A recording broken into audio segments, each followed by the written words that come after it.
Hello साथियों, exam fighter number 1 पर आप सभी का हार्दिक स्वागत है।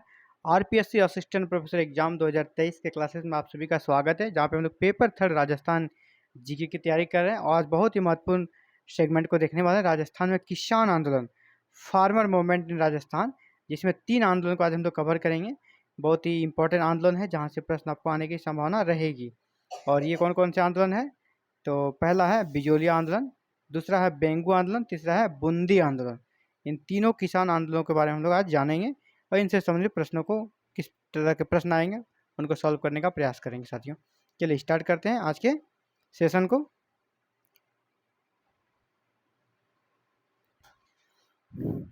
तो सबसे पहले हम लोग देखेंगे बिजोलिया आंदोलन, जो कि सबसे कह सकते हैं बड़ा आंदोलन था राजस्थान का किसान आंदोलन, और सबसे ज़्यादा टाइम तक ये आंदोलन चला था, बिजोलिया किसान आंदोलन। तो बिजोलिया किसान आंदोलन के कुछ कारण थे, उन कारणों को पहले जान लें। बिजोलिया किसान आंदोलन कारण क्या थे? बहुत प्रकार के टैक्सेस लगा दिए थे अंग्रेजी सरकार के द्वारा, ये तो आपको पता ही है कि पूरे ऑल ओवर इंडिया में। लेकिन यहाँ पर राजस्थान में उसकी मात्रा और भी कुछ ज़्यादा ही थी। 84 प्रकार के कर थे, जिसको लाग बाग कहा जाता था वहाँ के रीजनल लैंग्वेज में।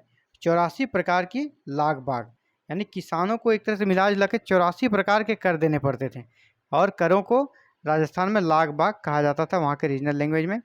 अगला है लाटा कुंता। लाटा कुंता भी एक प्रकार का कर था, जो किस पे लगता था? खड़ी और कटी हुई फसल। जो फसल कटी हुई है और रखी हुई है खलिहान में, खड़ी है, तो उन पर भी कर लगता है, इसको कहते हैं लाटा कुंता कर। तीसरा था चौरी कर, यानी पुत्री के विवाह पर भी कर। एक तो पुत्री के विवाह में कर सकते हैं, उसको विवाह कराने में लोग परेशान रहते थे किसान, कैसे विवाह करा पाए, इतना खर्च कैसे मेंटेन हो, ऊपर से उसका भी टैक्सेस लिया जाता था, जिसको कहते हैं चौवरी कर। अगला है तलवार बंधाई कर, यानी उत्तराधिकारी अगर आप बनाते हैं उस समय भी आपको टैक्स देना होगा। तो ये बहुत प्रकार के जो कह सकते हैं कि जो अनैतिक तरीके से जो कर लिए जाते थे, और एक जो कि बहुत ही गैरवाजिब था, इन करों के खिलाफ एक तरह से किसान अंदर से अंदर आंदोलन के मूड में तो थे ही, और अंदर से अंदर काफ़ी आक्रोशित थे। और इसी बीच जब ये कुछ छोटी मोटी घटनाएं घट जाती है, तो ये आंदोलन प्रारंभ हो जाता है, बिजोलिया आंदोलन। बिजोलिया आंदोलन इतना लंबा समय तक चला है कि इनको इतिहासकारों ने 3 चरणों में बांट दिया है। अलग अलग चरण में अलग अलग नेता हुए हैं। देखा जाती है 1897 से लेकर 1941 तक चला, यानी कुल 44 ईयर तक ये आंदोलन चला है। 44 ईयर तक चलने वाला एक किसान आंदोलन है, इसीलिए राजस्थान के इतिहास का सबसे बड़ा आंदोलन है बिजोलिया किसान आंदोलन। 3 चरण कौन कौन से हुए? पहला चरण देख लें आप, 1897 से 1915 तक चला, ये पहला चरण चला बिजोलिया किसान आंदोलन का। 18 साल है ना, 1897 से 1915, 18 साल। उस समय इसके नेतृत्वकर्ता हुआ करते थे, यानी इसके लीडर थे साधु सीताराम दास। लीडर कौन थे? साधु सीताराम दास।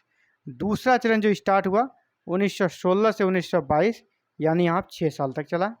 यहाँ 6 साल तक चला, ये 18 साल तक चला, 6 साल तक चला यहाँ। इस समय इसके नेतृत्वकर्ता कौन थे? विजय सिंह पथिक। याद रखिएगा, इस प्रश्न आपसे ये पूछा जाएगा, पहला चरण कब से कब तक चला? 1897 से 1915। नेतृत्वकर्ता कौन थे? सीताराम दास। दूसरा चरण कब चला? 1916 से 1922, 6 साल। नेतृत्वकर्ता यहाँ पे बदल गए, विजय सिंह पथिक।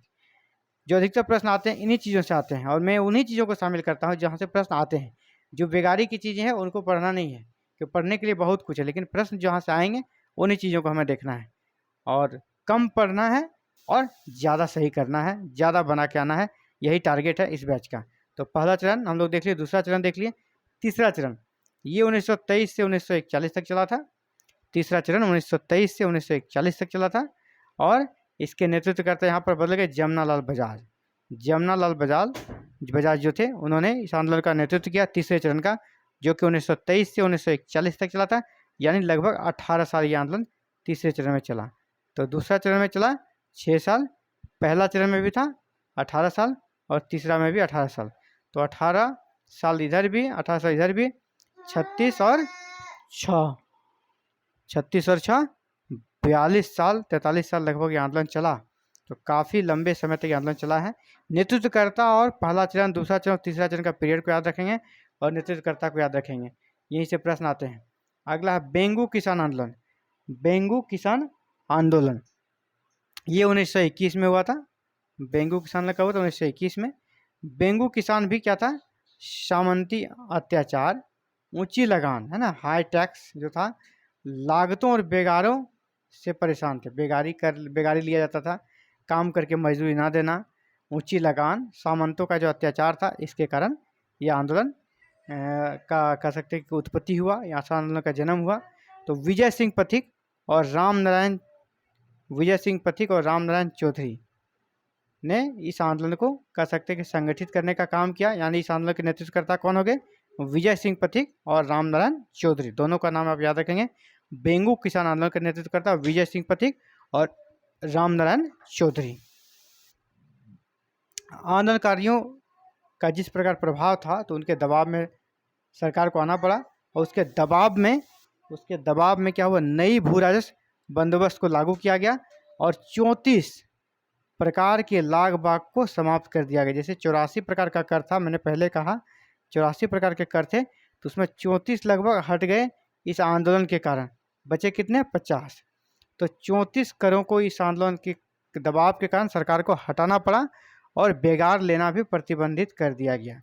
तो आंदोलनकारियों के दबाव में ये जो आंदोलन चला, इसके दबाव में क्या हुआ, 34 लाख बाग यानी 34 कर को समाप्त कर दिया गया और बेगार लेना भी प्रतिबंधित कर दिया गया। यानी अब किसी से भी बेगार लेना, यानी किसी को जबरदस्ती काम कराना और उसको पारिश्रमिक ना देना, जिसकी जो प्रथा थी वही बेगार कहलाती थी, वो एक तरह से अब बंद हो गई। बोल्शेविक समझौता काफ़ी फेमस है। इसी आंदोलन के दौरान बोल्शेविक समझौता, एक जो एग्रीमेंट हुआ था, समझौता हुआ था, जिसको नाम दिया गया बोल्शेविक समझौता।